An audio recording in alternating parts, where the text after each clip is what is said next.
अस्सलामु अलैकुम वरहमतुल्लाहि वबरकातुह।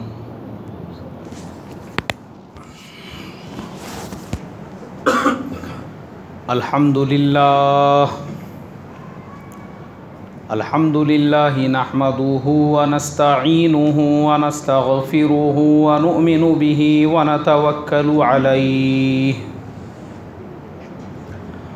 व नऊज़ु बिल्लाहि मिन शुरूरि अनफुसिना व मिन सय्यिआति अअमालिना। मन यहदिहिल्लाहु फला मुदिल्ल लह व मन युद्लिलहु फला हादिय लह व नशहदु अल्ला इलाहा इल्लल्लाहु वहदहु ला शरीका लह व नशहदु अन्न सय्यिदना व मौलाना मुहम्मदन अब्दुहु व रसूलुहु अल्लज़ी उर्सिला बिल हक़्क़ि बशीरन व नज़ीरा। अम्मा बअदु फ़क़द क़ाल अल्लाहु तबारक व तआला अऊज़ु बिल्लाहि मिनश शैतानिर रजीम बिस्मिल्लाहिर रहमानिर रहीम। या अय्युहल्लज़ीना आमनू इज़ा तदायन्तुम बिदैनिन इला अजलिम मुसम्मन फक्तुबूह वलियक्तुब बैनकुम कातिबुम बिल अदल सदक़ल्लाहुल अज़ीम। मोहतरम भाइयों, बुजुर्गों, दोस्तों, महाराष्ट्र के एक शहर में एक मुसलमान ने दूसरे मुसलमानों से 5,000 रुपये उधार लिया था और 5,000 रुपये उधार लिया, वक्त पर अदा नहीं किया। जिनसे उधार लिया था रात में 2 बजे उसके घर पे आए तकाज़ा करने के लिए। उसको घर से उठा के लेकर गए, उसको मारे, ठोके, उसके बाद में उसको कत्ल कर दिए और दवाखाने के गेट में ले जाके फेंक दिए सरकारी हॉस्पिटल के सामने। सुबह में जब उसको डॉक्टरों ने अंदर लेकर गए तो पता चला कि उसका इंतकाल हो चुका है। वो 5,000 रुपये जिसने उधार लिए थे वो मुसलमान था, जिन्होंने दिए वो भी मुसलमान थे, जिन्होंने मारे वो भी मुसलमान ही थे।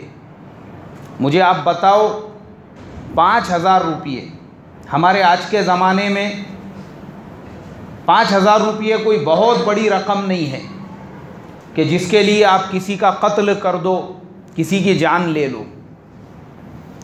लेकिन मेरे मोहतरम बुजुर्गों, अफसोस इसलिए होता है कि कर्ज़ लेने वाला भी मुसलमान, देने वाला भी मुसलमान और मारने वाला भी मुसलमान। और सिर्फ ये एक बस्ती का, एक गांव का वाक़या नहीं है, और एक वाक़या मैं आपको सुनाता हूँ। एक और नौजवान जिसकी उम्र मुश्किल से 22 से 23 साल हुई होगी, उस नौजवान को एक और 3-4 मुस्लिम नौजवानों ने इतना मारे कि उसका जगह पे इंतकाल हो गया।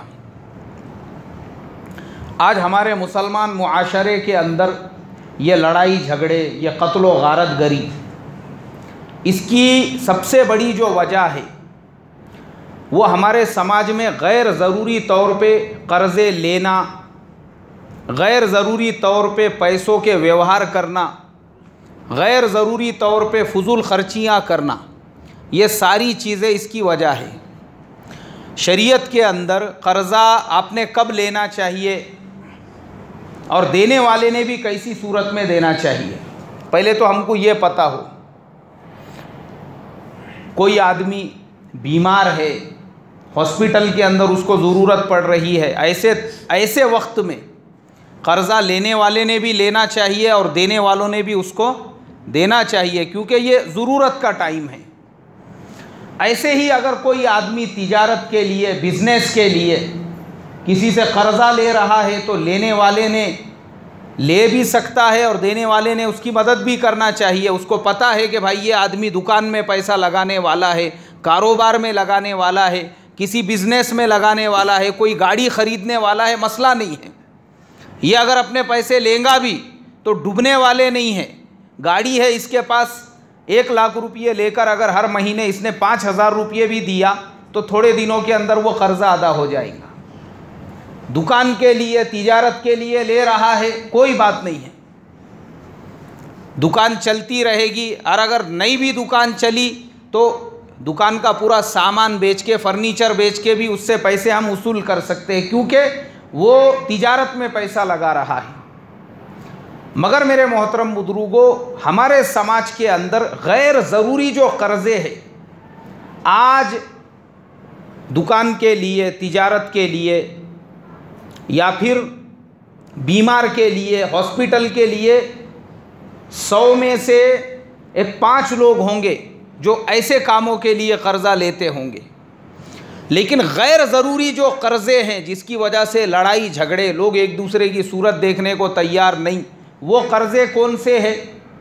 शादी ब्याह के लिए कर्ज़ा लेना, बर्थडे पार्टी मनाने के लिए कर्ज़ा लेना, मैरिज एनिवर्सरी मनाने के लिए कर्ज़ा लेना।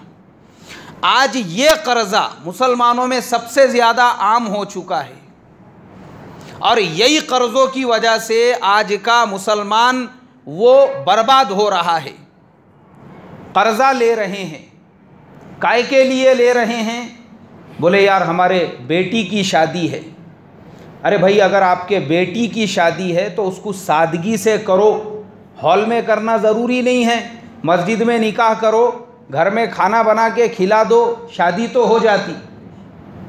लेकिन बोले नहीं, हमारे भाई के बच्ची की शादी, बहन के बच्ची की शादी, उनकी जो शादियां हुई थी वो भी उसी हॉल में हुई थी, इसलिए हमको उनसे मुकाबला कराने का है। अब अपने घर में पहले ही खाने पीने के वांदे चालू है, लेकिन फिर भी दूसरों को बताने के लिए अब इसके लिए कर्ज़े लिए जा रहे हैं, सिर्फ दिखावे के लिए, नाम नमूद के लिए और लोगों को बताने के लिए, उसके लिए कर्ज़ा लेना है। और मैं आपको बताता हूँ, मालेगांव के अंदर एक मेरे अजीज़ दोस्त है, उनका खुद का हॉस्पिटल चलता है वहाँ पर। उन्होंने मुझे फ़ोन करके बताई, बोले मौलाना एक साहब ने, मैं तो मालेगांव में रहता हूँ, वो दूसरे शहर में रहते, अपने ईमान वाले भाई, उन्होंने मेरे सामने इतना गिड़गिड़ा कर मिन्नत और समाजत किए, कहा कि डॉक्टर साहब आप मेरी मदद कीजिए, मेरे बच्ची की शादी है, मैं आपसे कर्ज़ मांग रहा हूँ, मैं अनकरीब आपका कर्ज़ा अदा कर दूंगा, मुझे सदका खैरात नहीं चाहिए, कर्ज़ चाहिए, कर्ज़। तो वो डॉक्टर साहब ने बोले भाई कितना कर्ज़ चाहिए? इन्होंने कहा कि मुझे 50,000 रुपये चाहिए। उन्होंने कहा चलो कोई मसला नहीं है, पहचानत वाले थे, उन्होंने उनको कर्ज़ा दे दिए। उनको क्या लगा बच्ची की शादी है, इनके पास कुछ भी नहीं होगा, अब ये 50,000 रुपये में बच्ची के लिए पलंग ख़रीदेंगे, उसके लिए जहेज़ का सामान ख़रीदेंगे, ज़रूरत का जो सामान होता है अलमारी वग़ैरह, और कुछ ज़रूरी चीज़ें ख़रीदेंगे। फिर वो डॉक्टर साहब मुझे कहने लगे, बोले मौलाना शादी के 2-3 दिन के बाद फिर उन्होंने मुझे तस्वीरें भेजे कि वो जो हॉल था उसको कैसा सजाया गया, उसके अंदर कैसा डेकोरेशन किया गया, उसके बाद में कैसे कैसे फैशनेबल उसमें कपड़े पहने गए, किस तरीक़े से शूटिंग हो रही है और किस तरीक़े से वहाँ पे पूरा माहौल बना हुआ है और किस तरीक़े से टेबलों पे बैठ के लोग खाना खा रहे हैं और किस तरीक़े से फजूल खर्ची हो रही है और किस तरीक़े से फटाके फोड़े जा रहे हैं और किस तरीक़े से बम उड़ाए जा रहे हैं और किस तरीक़े से धिंगाना चल रहा है। बोले उन्होंने मुझे एक एक चीज़ की फ़ोटो लेकर भेजे, देखिए आपने जो कर्ज़ा दिए थे उसको हमने इस तरीक़े से बर्बाद किए। तो मुझे बताइए, बोले आप इस तरीक़े का कर्ज़ा देना सही है या गलत है? आज मेरे मोहतरम बुजुर्गों, ये शादी ब्याह के ख़र्चों की वजह से और इनके कर्ज़ों की वजह से मुसलमान आज का बर्बाद हो रहा है। लड़की वाले भी आज का लड़की वाला, और हैरत की बात यह है बाज़ जगहों पर मैंने देखा हूँ कि लड़के वाले वो दीनदार है, वो दावत व तबलीग के काम में लगे हुए हैं, वो बच्चे का चिल्ला 4 महीने लगा हुआ है। अब वो लड़का लड़की वालों के सामने ये तकाज़ा रख रहा है, बोले भाई देखो मैं अपने मस्जिद का अपने महल्ले का ज़िम्मेदार हूँ और माशाअल्लाह मेरा दावत के काम में वक्त लगता रहता है, इसलिए मैं नहीं चाहता कि मेरा निकाह किसी बड़े फंक्शन हॉल के अंदर हो, मैं तो चाहता हूँ कि मेरा निकाह मस्जिद में हो और सादगी के साथ में हो। अब ऐसी जगह पे लड़की वाले मानने को तैयार नहीं। लड़की वाले लड़के वालों पे प्रेशर डाल रहे हैं कि नहीं शादी करेंगे तो फलाने हॉल में। वो बोल रहा है अरे मैं नहीं कर सकता वो हॉल में, क्योंकि मेरे जो साथी है, मेरे जो जान पहचान वाले हैं, वो ये कहेंगे कि देखो एक ज़िम्मेदार ने और इस तरीक़े से दीन की बड़ी बड़ी बातें करने वाले ने कैसे बड़े हॉल के अंदर शादी कराए। उनको ये थोड़ी मालूम रहेगा कि मैंने तुम्हारे सामने हाथ जोड़ के रिक्वेस्ट की कि भाई तुम बड़े हॉल में शादी मत करो बोल के। लड़की वाले मानने को तैयार नहीं। हमारा ज़माना उल्टा हो चुका है। पहले ज़माने में लड़के वाले तकाज़ा करते थे, आज के ज़माने के लड़के वाले रोक रहे हैं, तो लड़की वाले जो है वो फजूल खर्ची करना चाहते हैं। इसके लिए मेरे मोहतरम बुजुर्गों, आज का मुसलमान वो परेशान है ये शादी के फजूल खर्चियों की वजह से। और जहाँ पे अल्लाह के नबी की सुन्नतों का जनाजा निकलेगा और जहाँ पे अल्लाह के नबी की सुन्नतों को तोड़ा जाएगा, फिर वहाँ पे देखो हालात कैसे पैदा होंगे। अभी एक बस्ती के अंदर शादी हुई, मुसलमान साहब की शादी, मुसलमान साहब का निकाह धूम धड़ाके के साथ में बड़ा हॉल किया गया। अब आज के ज़माने में लोगों ने वो निकाह जो अल्लाह के नबी सल्लल्लाहु अलैहि वसल्लम ने जिसको यानी इतने सादगी के साथ में करने का हुक्म दिया और करके बताया मस्जिद के अंदर, आज के मुसलमान ने उसी निकाह को अपने इज्जत का, अपने शोहरत का, अपने बड़ेपन का ज़रिया बना दिया। आजकल निकाह में क्या होते हैं, वैसे ही वो जो निकाह मैं बता रहा हूँ, कर्ज़े लेकर मुसलमान साहब ने बड़ा स्टेज, बड़ा इंतज़ाम किया गया, और वैसे निकाह में ख़ास तौर पे गैर ईमान वाले जो लीडर हैं उनको बुला के वहाँ पे उनकी गुलपोशी कराई जाती है, उसको बड़ापन समझा जाता है। और बाज़ाब्ता ऐलान होता है, निकाह का वक्त होता है सुबह में 9 बजे का, 9:30 बजे का, लेकिन वो सारे लोगों का जो सत्कार चलता है वो ज़ोहर की नमाज तक चलते रहता। अब वहाँ पे ऐलानात हो रहे हैं। अब बोले हमारे पंचायत समिति के जो मेंबर है जनाब फलाने साहब, उनका सत्कार हमारे कट्टू भाई के हाथों से किया जाएगा। अब उनके हाथों से उनका सत्कार हो रहा है। उसके बाद बोले अभी हमारे जो ज़िला परिषद के मेंबर है उनका सत्कार हमारे फत्तू भाई के हाथ से किया जाएगा। अब उनका सत्कार हो रहा है। उसके बाद बोले हमारे फलाने गाँव के जो है ग्राम पंचायत के जो मेंबर है उनका सत्कार हमारे ये साहब। अब वो सत्कार के असल में हमारा आज का मुसलमान ये बेचारा नाम का भुक्का बन चुका है। काहे का भूखा बना हुआ है भाई? नाम का भूखा। इसको नाम के लिए करना है कि बोले मैं फलाने ग्राम पंचायत के मेंबर की और फलाने जो है पंचायत समिति के मेंबर की और फलाने ज़िला परिषद के मेंबर का सत्कार कराऊंगा, मेरा नाम लेंगे, मुझे बड़ा बोलेंगे। अरे बेवकूफ़, वो लोगों के पास ईमान नहीं है, उनके लिए जो कुछ भी है वो कहाँ पर है भाई? दुनिया में छे, इसलिए वो करते। अरे तू मुसलमान है, तेरे को कब्र में जाने का है, तेरी हड्डियां, फसलियां और सारी के सारी चीज़ें अगर मिट्टी में गल मिल भी गई तो तुझे अल्लाह तबारक व ताला क़यामत के दिन खड़े करेंगे और तेरे से हिसाब लिया जाएगा। और तुझे अल्लाह के नबी सल्लल्लाहु अलैहि वसल्लम की ज़िंदगी और उनकी सुन्नतें इसलिए दी गई है कि भाई उनके पास में अल्लाह के नबी की सुन्नतें नहीं, तेरे पास में है, तो तू उन पर अमल कर। इज्जत के भूखे वो है, नाम के भूखे वो है, वो करते हैं, इसके ऊपर ज़रूरी नहीं है।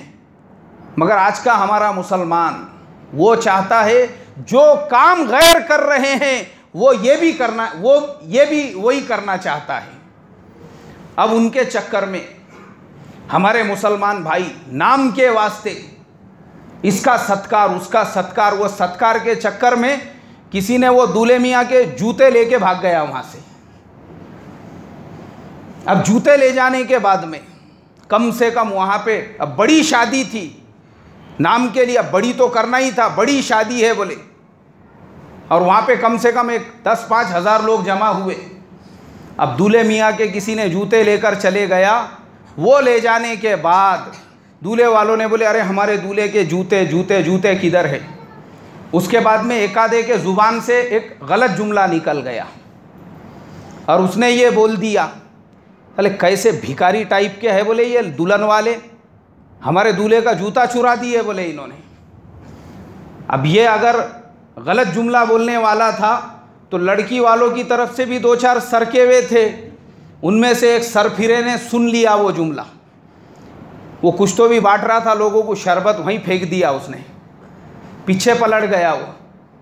किसको चोर बोला रे बोले, तूने खन बोल के दे दिया उसने वहीं दूल्हे के भाई को। अब दूल्हे के भाई को देते ही दूल्हा उठ गया वहाँ से। अब उसके बाद में दूल्हे वाले दुल्हन वाले जो अभी तक इज्जत से शरबत पिला रहे थे, एक दूसरे के मुंह पे कुर्सियां मारना शुरू कर दिए उन्होंने। मारा मारी उसके अंदर दुल्हन के बाप ने एक कुर्सी उठा के दूल्हे के मस्तक में डाल दिया। ले जाओ बोले इसको हॉस्पिटल में, नहीं होना हमको ऐसा दूल्हा। और वो पूरी शूटिंग हो रही है उसकी, कैमरामैन भी घूम रहा है ऐसा पूरी शूटिंग लेते हुए। करो बोले मारा मारी, और मराठी न्यूज़पेपर में न्यूज़ चैनल में डाल दिया उसने। देखो बोले ये मुसलमान है, ये इनके जो नबी है ना, इनके पैगंबर मोहम्मद सल्लल्लाहु अलैहि वसल्लम, क्योंकि हमारे जो गैर ईमान वाले भाई हैं वो भी हमारे नबी का नाम अदब और एहतराम से लेते हैं। वो गैर मुस्लिम बोलने लगे बगा बगा यांचे पैगंबर है ना, आयत ना पैगंबर मोहम्मद साहब, बोले पैगंबर मोहम्मद साहब ने 1450 साल पहले इनको हुक्म दिए थे कि सबसे बेहतरीन निकाह वो है जिसमें कम से कम खर्चा हो। सबसे बेहतरीन निकाह, कम से कम खर्चा होगा, आपको टेंशन नहीं रहेगा, कम से कम खर्चा हो, वो सबसे बेहतरीन निकाह। उसमें बारात का शॉट नहीं, उसमें खाने पीने का शॉट नहीं, उसके अंदर लोगों की खुशामद करने की, साड़ू के दाढ़ी में हाथ डाल के चलो चलो, वो नाराज़ होके उधर मुंह करके खड़े रह रहा, मेरे को सामने के सीट पे नहीं बिठा रहे बोले इसलिए मैं नहीं बैठूंगा गाड़ी में। भवनई की खुशामद, मेरे को ड्राइवर के बाजू की सीट पे बैठने का था, मेरे वास्ते जगह क्यों नहीं रखे वहाँ पे। तो जब बाराती नहीं ले जाने का, ये खुशामद का मसला ही नहीं है। बारात नहीं, कार्ड नहीं, कार्ड पे हमारा बराबर नाम नहीं लिखे, बोले मेरे नाम के आगे हाजी नहीं लिखे ना, बहुत गुस्सा आता मेरे को। हाँ हाजी नहीं लिखे तो मैं जाता नहीं किसकी शादी में, हाजी लिखने का था, सीधा सीधा मेरा नाम लिखा, बोले इसके लिए मैं नहीं जा रहा वो शादी के अंदर। ये मसले ही नहीं रहते। ये बोले इनके नबी 1450 साल पहले इनको हुक्म देकर गए कि सबसे बेहतरीन शादी वो है जिसका खर्चा क्या हो, सबसे कम हो, हल्का फुल्का, और बदतरीन शादी वो है जिसका खर्चा सबसे ज्यादा हो। ये बदतरीन शादी, और बदतरीन शादी के चक्कर में हमारा मियाँ भाई पड़ेगा, ऐसे जूते खाना पड़ेंगे, जूता चोरी होगा और फिर ऐसी मारा मारी होगी। और जो सादा सिंपल निकाह करने वाला है उसको कोई टेंशन नहीं है, वो एकदम आराम में, सुकून में, किसकी खुशामद का मसला ही नहीं, किसको खिलाने का मसला ही नहीं, कार्ड बांटने का मसला ही नहीं। ये हमारे अंसार भाई बैठे हुए हैं यहाँ मेरे बाजू में, इनके बेटे का मैंने निकाह पढ़ाया था। मुझे लगता है हमारे मस्जिद के साथियों को भी पता नहीं होगा उनके लड़के का निकाह कब हुआ, मैंने पढ़ाया था। और निकाह की मजलिस में मुश्किल से 10 लोग थे हम, 10 से 15 लोग, किसी को दावत नहीं, किसी को बोले नहीं, कुछ नहीं, घर में जो पकाते वो पकाए हुआ उन्होंने दस्तरखान पे रखे, हमने खा लिए, हो गया निकाह। आज वो दादा नाना भी बने हुए हैं अल्हम्दुलिल्लाह। तो सादगी में ये फ़ायदा है, और फजूल खर्ची में 10 से 15 हज़ार लोग, अब वो मारा मारी में शादी तो रह गई एक तरफ, उसके बाद में वो एक तमाशा बन गया। इसलिए मोहतरम बुजुर्गों, जो बात मैं आपको बता रहा था कि कुरान में अल्लाह ने फरमाया कर्ज़े के लेन देन के बारे में, मैंने वही आयत से अपने बयान को शुरू किया। तो आज हमारे ज़माने में हम जो कर्ज़े ले दे रहे हैं उसमें से 90% कर्ज़े ऐसे हैं जिसकी वजह से जो हम परेशान हैं वो गैर ज़रूरी कर्ज़े हैं। कैसे कर्ज़े हैं भाई? गैर ज़रूरी कर्ज़े हैं। और ये जो गैर ज़रूरी कर्ज़े हैं, ये गैर ज़रूरी कर्ज़ा देना भी गलत है और लेना भी गलत है।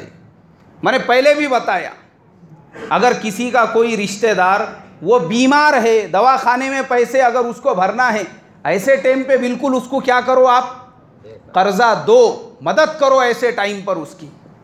कोई तिजारत के लिए, कारोबार के लिए, बिजनेस के लिए, दुकान खरीदने, गाड़ी खरीदने के लिए मांग रहा है, बिल्कुल मदद करो, इंशाल्लाह वो आपके पैसे कभी ना कभी अदा कर देगा। लेकिन अगर कोई शादी ब्याह के लिए, मैरिज एनिवर्सरी के लिए, बर्थडे पार्टियों के लिए आपसे कर्ज़ा मांगता है तो आप बिल्कुल इनकार करो। जैसा मैंने अभी बताया शुरू में कि वो हमारे डॉक्टर साहब ने 50,000 रुपये कर्ज़ा दिए और बाद में उसने उनका ही खून जलाने के वास्ते में वो सारी तस्वीरें लेके उनको भेजा, देखो आपने जो 50,000 कर्ज़ा दिए थे, हमने उस पर ऐसी अय्याशी करे, उसको ऐसा उड़ाए बोलकर। उनको अफसोस हो रहा, मैंने क्यों कर्ज़ा दिया, मुझे तो ऐसा लगा था कि इनके पास खाने पीने के वांदे होंगे, इसके लिए बोले मैंने कर्ज़ा दिया। मगर उनको कर्ज़ा काय के लिए चाहिए था भाई? फजूल खर्ची करने के वास्ते। आज का मुसलमान जो परेशान है वो ये फजूल खर्ची की वजह से। अल्लाह हिफाजत फरमाए। अरे इस्लाम में मुसलमान का मालदार होना, पैसे वाला होना ये गुनाह नहीं है, बल्कि इस्लाम में जो ज़कात के अहकाम हैं, जो हज का हुक्म है, मुसलमान ज़कात कब अदा करेगा? जब पैसे वाला होगा तभी तो ज़कात अदा करेगा ना। हज कब अदा करेगा? जब पैसे वाला होगा तभी तो हज करेगा ना। अब अगर इसके पास पैसा नहीं रहेगा, ये हमेशा कर्ज़ों में रहेगा, मुझे बताओ ये ज़कात अदा कर सकता है क्या भाई? ये हज कर सकता है? नहीं कर सकता है। इस्लाम ने अपनी पर्सनैलिटी डेवलप करने के लिए हुक्म दिया मुसलमानों को। और ख़ुद हुजूर की ज़िंदगी उठाकर देखो, अल्लाह के नबी सल्लल्लाहु अलैहि वसल्लम सहाबा को सिखाते थे तिजारत कैसी करना, वो भी सिखाकर चले गए, और काश्तकारी कैसे करना, यानी एक मुसलमान अच्छे से अच्छा बिजनेसमैन कैसे बन सकता है और एक मुसलमान अच्छे से अच्छा काश्तकार कैसे बन सकता है, ये अल्लाह के नबी सिखा कर गए। मक्के वाले जो सहाबा थे, मक्के वाले मुहाजिरीन, वो सारे क्या सारे कौन थे? कौन थे वो? ताजिर थे। कौन थे भाई? वो ताजिर थे, तिजारत करने वाले थे। और मदीने के जो सहाबा थे अंसार, वो कौन थे भाई? वो काश्तकार थे, खेती बाड़ी का काम करने वाले थे। अब अल्लाह के नबी बाज़ारों में जाते और जो मुहाजिरीन हैं उनको नए नए तरीक़े बताते, तिजारत तुमने कैसे करना चाहिए, कारोबार कैसे करना चाहिए, अपना बिजनेस कैसे डेवलप करना चाहिए। इसीलिए आप देखो कि मुहाजिरीन में सहाबा ने सही ढंग से जब तिजारत की, सही ढंग से जब कारोबार किया, तो हज़रत अब्दुर्रहमान इब्ने औफ रज़ी अल्लाह ताला अन्हु जो मक्के से जब मदीना पहुँचे थे, उनके पास खुद का घर भी नहीं था, कुछ भी नहीं था। अल्लाह के नबी ने जिन सहाबी का इनको भाई बनाया था, उन्होंने कहा देखो मेरे पास में 2 घर है, उनमें से एक घर तुम ले लो। मेरे पास 2 बाग है, उनमें से एक बाग तुम ले लो। उन्होंने कहा, हज़रत अब्दुर्रहमान इब्ने औफ रज़ी अल्लाह ताला अन्हु ने, बोले देखो भाई, ना मुझे तुम्हारा बाग चाहिए, ना मुझे तुम्हारा घर चाहिए, मुझे सिर्फ ये बताओ बाज़ार का रास्ता किधर है। उन्होंने हज़रत अब्दुर्रहमान इब्ने औफ रज़ी अल्लाह ताला अन्हु को बाज़ार का रास्ता दिखाया। हज़रत अब्दुर्रहमान इब्ने औफ रज़ी अल्लाह ताला अन्हु बाज़ार में पहुँचे, तिजारत शुरू की, कारोबार शुरू किया।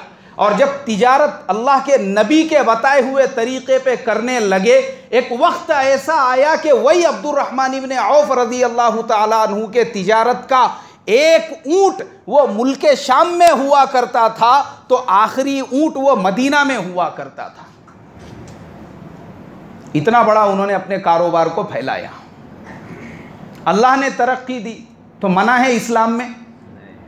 फिर अल्लाह के नबी सल्लल्लाहु अलैहि वसल्लम मदीना मुनव्वरा के अंदर बागों में जाते, बागों में, खजूर के बागों में, और जो अंसारे मदीना थे उनको बताते कि देखो खजूर के दरख्त को तुमको डेवलप करने का मैं एक तुमको नया तरीक़ा बताता हूँ। तुम वो तरीक़े से खजूर के दरख्त को पेरो तो उससे तुम्हारे खजूर की पैदावार भी बढ़ेंगी, और खजूर की पैदावार बढ़ने के अलावा तुम्हारे खजूर की जो क्वालिटी है, उसकी जो वेराइटीज़ है वो चेंज होंगी, उसके अंदर थोड़ा सा और निखार पैदा होगा। अब वो जो मदीना के अंसार थे उन्होंने कभी ज़िंदगी में ये तरीक़ा सीखा नहीं था, उनको पता नहीं था। अल्लाह के नबी सल्लल्लाहु अलैहि वसल्लम ने उनको तरीक़ा बताया कि दो खजूरों के, अलग अलग खजूरों के दरख्तों को मिलाकर एक तीसरा खजूर का दरख्त कैसा पैदा किया जा सकता है। ये अलग टाइप की खजूर, वो अलग टाइप की खजूर, दोनों के दरख्त अलग है। अब दोनों को मिलाए, उससे कौन सी खजूर पैदा हो रही है भाई? एक तीसरी खजूर पैदा हो रही है। इसको इस्लाम के अंदर ताबीर कहते हैं। अरे आपको सुन के हैरत होगी, अल्लाह के नबी 1450 साल पहले ये तरीक़ा बताकर चले गए थे, लेकिन आज के ज़माने में हमारी एग्रीकल्चर यूनिवर्सिटीज़ के अंदर बच्चों को यही तरीक़ा पढ़ा और सिखाकर उनको बीटेक की डिग्री दी जाती है। किसका तरीक़ा भाई? अरे भाई बोलो ना, हमारे हुजूर का। आज एग्रीकल्चर यूनिवर्सिटियाँ जो सिखा रही है, हमारे हुजूर कितने साल पहले सिखा के गए? 1450 साल पहले हुजूर ने अंसार को सिखाया, ऐसा करो तो तुम्हारे पास में एक नए नमूने की खजूर और फिर ज़्यादा पैदावार पैदा होंगी। तो अल्लाह के नबी ने मुसलमान कैसे डेवलपमेंट अपना खुद का कर सकता है, किस तरीक़े से तरक्की कर सकता है, वो सारे तरीक़े मुसलमानों को सिखा कर गए। इसीलिए अल्लाह के नबी ने फजूल खर्ची से रोका, इसीलिए अल्लाह के नबी ने गैर ज़रूरी कर्ज़े लेने से मुसलमानों को रोका। जहाँ ज़रूरत नहीं है वहाँ पे कर्ज़ा मत लो, ये अल्लाह के नबी ने फरमाया। लेकिन आज का मुसलमान तैयार नहीं है। आज का मुसलमान जो बर्बाद हो रहा है वो गैर ज़रूरी कर्ज़े लेने की वजह से, गैर ज़रूरी, ज़रूरत नहीं है, बर्बाद कर रहा है अपने पैसे को। अभी एक जगह पे निकाह हुआ, हमारे एक बहुत अजीज़ दोस्त, उनकी दुकान वहाँ करीब में ही है। वो बताने लगे, बोले मौलाना अल्लाह मुसलमानों के हाल पे रहम फरमाए।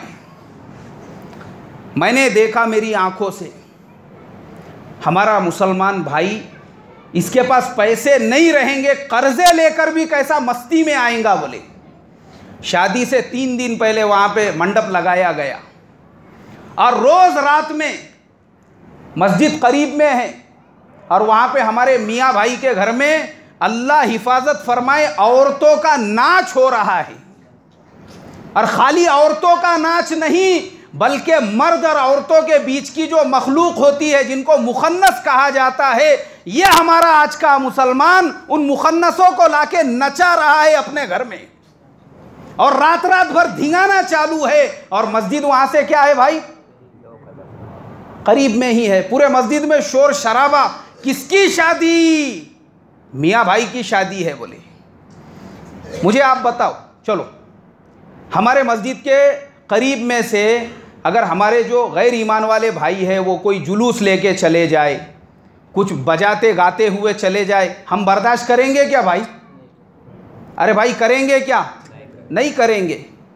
हम उनको प्यार से, मोहब्बत से समझाएंगे, भाई ये हमारी मस्जिद है, इसका तो कम से कम थोड़ा अदब एहतराम करो, थोड़े दूर पहले रुक जाओ, थोड़ा आगे चले जाओ, आगे जाके बजाना कोई मसला नहीं है, लेकिन हम मस्जिद के करीब में नहीं बजाने देंगे।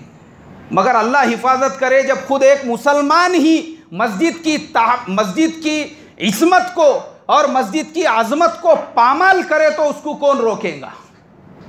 तो वह हमारे दोस्त बताने लगे, हाजी साहब बोले रात भर अल्लाह हिफाजत फरमाए, इस तरीके से हंगामा होता रहा। अब उसके बाद अल्लाह अल्लाह करके शादी का दिन आ गया।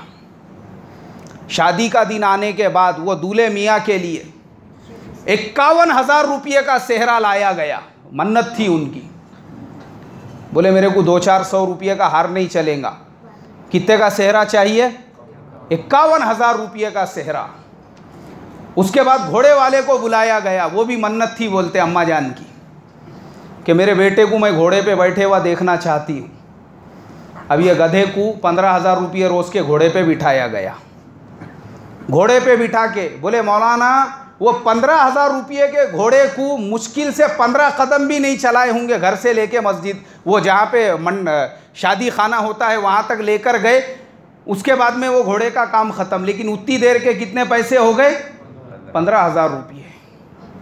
उसके बाद दूल्हे मियाँ की मन्नत गली वालों को, मोहल्ले वालों को, इलाके वालों को बताने का था। अब हम इतने पैसे वाले हो गए कि दुल्हन को अब हम जैगवार जो कार होती है उसके अंदर बिठा के ले जाने वाले हैं। पता चला कि वो कार का एक दिन का किराया जो है वो 50 से 55,000 रुपये है।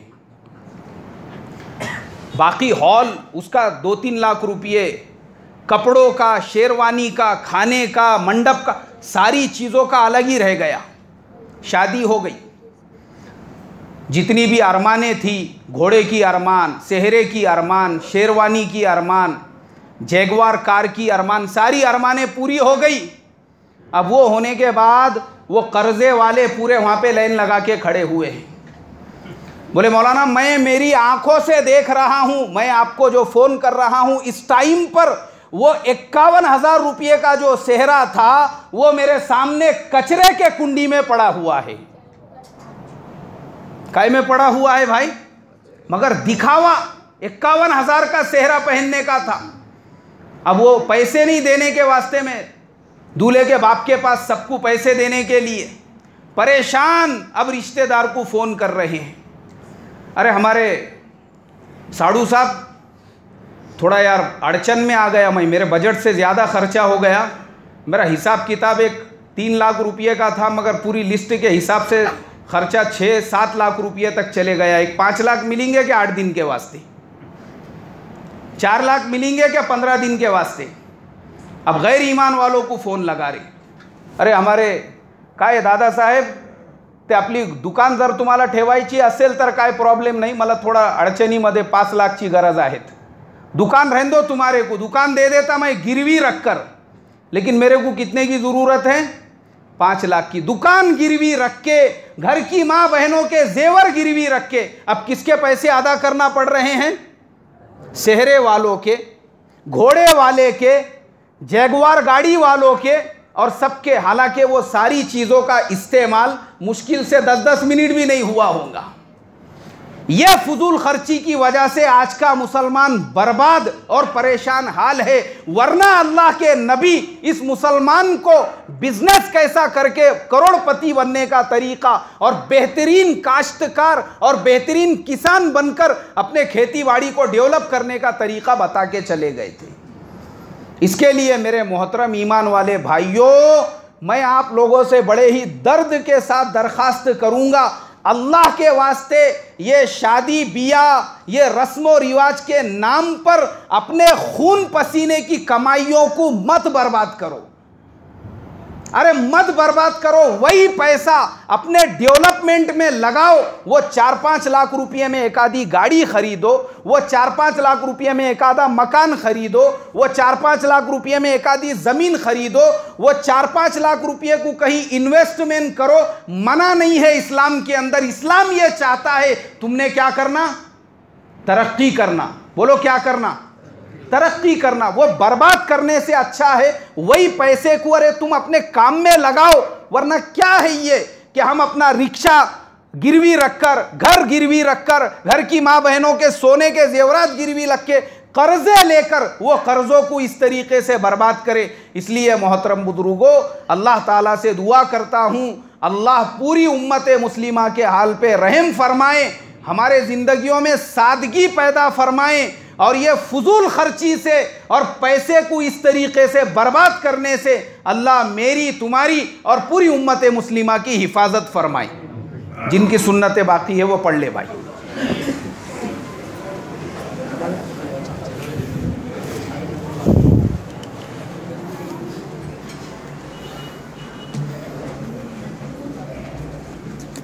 आगे बढ़ो, आगे बढ़ो,